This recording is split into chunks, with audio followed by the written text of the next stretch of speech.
বজাৰত লাগিছে জুই, চৰকাৰ আছে শুই।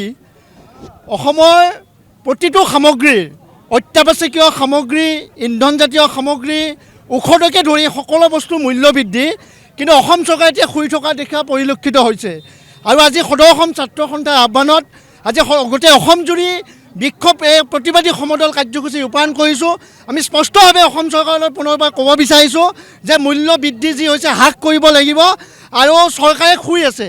চৰকাৰে আজি যোগান বিভাগ এটা বগাহাতীত পৰিণত হোৱা এটা বিভাগ, যিটো বিভাগ অকৰ্মান্য অপদাৰ্থ, আজি পৰ্যন্ত একো কৰিব পৰা নাই। আৰু অসম চৰকাৰে আজি পৰ্যন্ত একো কৰিব পৰা নাই।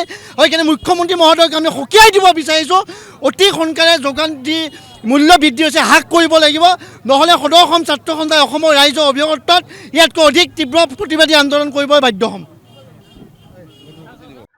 যে সদৌ অসম ছাত্ৰ সন্থাৰ আহ্বানত আজি সদৌ নলবাৰী জিলা ছাত্ৰ সন্থাই আমি নলবাৰী চহৰত বিক্ষোভ কাৰ্যসূচী ৰূপায়ণ কৰিছোঁ। আৰু এই বিক্ষোভস্থলীৰ পৰা আমি চৰকাৰলৈ এটাই দাবী জনাইছোঁ যে চৰকাৰখনে দায়িত্বভাৰ লোৱাৰ লগে লগে যি অত্যাৱশ্যকীয় সামগ্ৰী যি মূল্য বৃদ্ধি হৈছে, লগতে জীৱনদায়িনী ঔষধ, ইন্ধনজাতীয় সামগ্ৰী আদি কৰি সকলোবিধ বস্তুৰে যি আকাশলংঘী মূল্য বৃদ্ধিয়ে সাধাৰণ ৰাইজক টকা কৰি পেলাইছে। আমি আজি এই প্ৰতিবাদস্থলীৰ পৰা চৰকাৰলৈ এটাই দাবী জনাব বিচাৰিছোঁ যে অনতি পলমে চৰকাৰখনে মূল্য বৃদ্ধি হ্ৰাস কৰি চৰকাৰখনে সাধাৰণ ৰাইজক যাতে অতি সকাহ দিয়ে তাৰ বাবে আহ্বান জনাইছোঁ। যিকোনো খবৰৰ বাবে যোগাযোগ কৰক আমাৰ এই নম্বৰত 9181 307 2221।